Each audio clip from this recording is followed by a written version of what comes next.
Welcome to this edition of Coffee Coaching. I'm Andrea Sittig-Rolf, Chief Blitzmaster and CEO of Sittig Incorporated and creator of the Blitz Experience. When attending networking events, do you ever notice that there's an overwhelming cloud of give me that's in the air? That everyone you meet, while polite and asking what you do for a living, is really just waiting to tell you what they do so you can give them a lead or referral?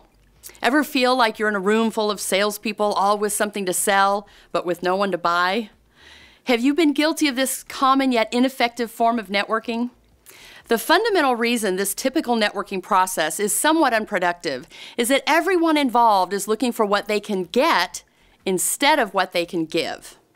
Ironically, giving actually encourages giving more than taking does. In other words, it's human nature to want to give back when someone has given to us. This fundamental principle is true in the business world as well. Let me explain what I mean. Recently, I met with someone I exchange leads with on a regular basis. I made a point to focus only on what leads I could give her that would help grow her business, rather than what I might get in return. After listening intently to exactly the type of customer she was looking for, I was able to give her 3 solid leads. Not only has she closed one of these leads so far, since our meeting, she has given me 2 leads that have both turned into new customers for me. The point is to listen, and that your purpose of networking should be to genuinely help others. That said, I encourage you to take the networking challenge. Write down the name of someone with whom you network on a regular basis. Knowing what type of customer they're looking for, look through the database of prospects, customers, and other contacts to determine who in your database might be a good contact for your networking partner. Write down these contacts in your database who you think your networking partner would like to meet. Next to each, write a brief synopsis of why you think they would be a particularly good candidate for your networking partner to meet. Once you've done this, call your networking partner and share the information you've just written.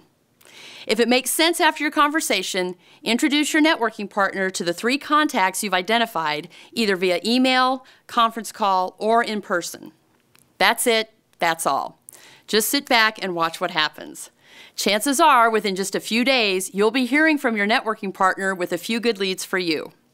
Applying this same principle, attending the next networking event with a giving attitude, and watch what happens. Ask the people you meet what they do for a living and what type of customer they're looking for. As they're telling you, rather than preparing what you're going to tell them about your business, try to think of people you know that might be exactly who they are looking to meet. Challenge yourself to give as many leads as you can and measure your success at the end of the event, not by how many cards you've collected to try to sell to, but by how many people you were actually able to help during the event. You may be surprised at the positive outcome this process will have, not only on the quality of your networking events and relationships, but by the number of additional sales in your own business as well.